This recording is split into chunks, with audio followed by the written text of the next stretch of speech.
Transylvania, it's like Catalonia with vampires. Yes, you heard that right. The land where Dracula was born is also the place of one of the most significant separatist conflicts in all of Europe. In other words, Transylvania, well, it is the perfect place to make a VisualPolitik Halloween special.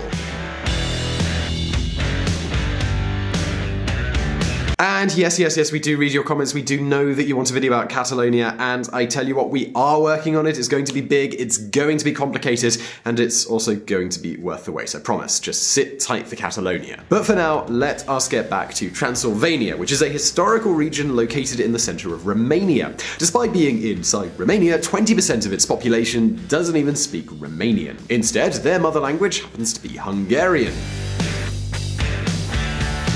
Indeed, in some areas, the number of Hungarian-speaking people rises to 80%. This area, where the Hungarians are the majority, is called the Szekely Land. Almost every year, you can see the massive protests of Szekely's demanding more autonomy for their territory. These demonstrations are celebrated in the main cities of Transylvania, as well as Bucharest, the Romanian capital, and Budapest, the Hungarian capital. But hold on for just a minute, because things are more complicated than they seem. In fact, Szekely's don't want to have their own country. Instead, they want to become a special region inside of Romania with a very specific fiscal system. So the question here is, well, why does this cause so many problems for Romania? Why are these demands creating such a significant diplomatic conflict? And, well, more importantly, the question is, what does the Hungarian government have to do with this? Well, do not worry, because today, well, of course, we're going to answer all of these questions, but as usual, before we do all of that, let's go back and take a look at the history.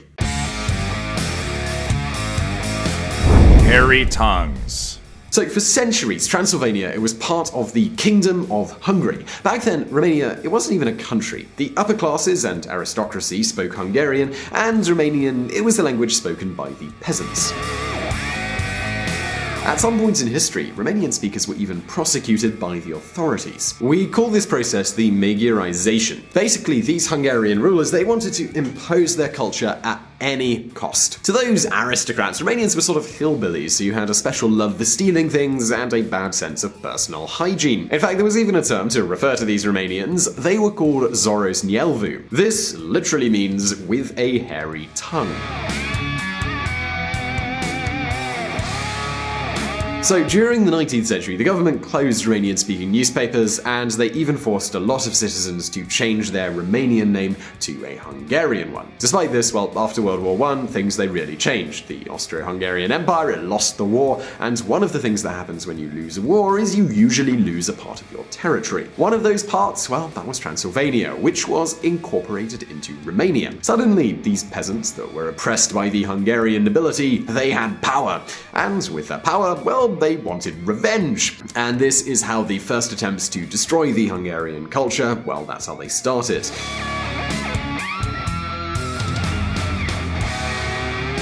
And, well, it certainly wasn't an easy job. Do not forget that despite being a part of Romania, Transylvania was the home of over 1 million Hungarian-speaking people. These people, they were called the Szekelys, and for generations they have been speaking the language of István Orkney. But things, they got a whole lot uglier during World War II. Hungary, well, they once again chose the wrong side to ally with. With Hitler's help, they took back their former territories and struck back against those who wanted to erase Hungarian culture in the country. As you might imagine, this helped to make the Romanians even more angry. Then, in 1945, well, the Germans, they lost the war. That meant, of course, that their allies also lost, and that included the Hungarians. So Romania, with a brand new communist government, well, they took Transylvania back. This time, though, they had an even bigger taste for payback. So maybe you remember this other video where I told you about the dictatorship of Nicolae Ceausescu. If you've seen it, you already know that the communist Romania, well, it was the closest thing to a European North Korea that existed. 1 in every 30 Romanians was a part of the political police, and they prosecuted not only those who opposed the government, but even those who dared to speak Hungarian. From one day to the other, Ceausescu closed newspapers and forced those Szekelys to speak Romanian, even in their own homes. Maguirization, bad as it was, forced a few Romanians to change their names. Romanization was the same sort of thing, just on a way bigger scale. But hold on for just a moment, because it still doesn't stop here.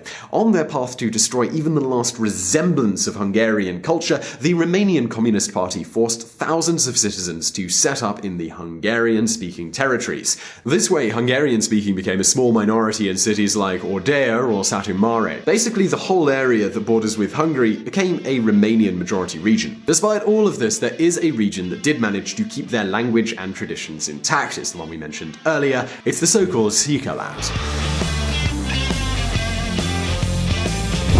Romania steals from us. So, in 1991, Romania passed this brand new democratic constitution. The constitution recognized the right to speak Hungarian, but as you can imagine, after decades of hate against Budapest, those seekers, well, they were far from happy.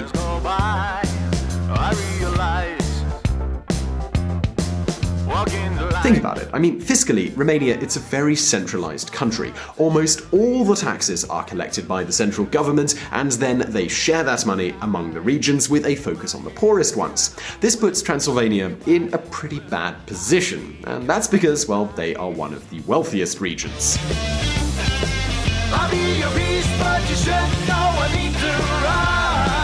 And so, well, this is how a new political party was born, and that would be the Democratic Alliance of Hungarians of Romania, also known as UDMR.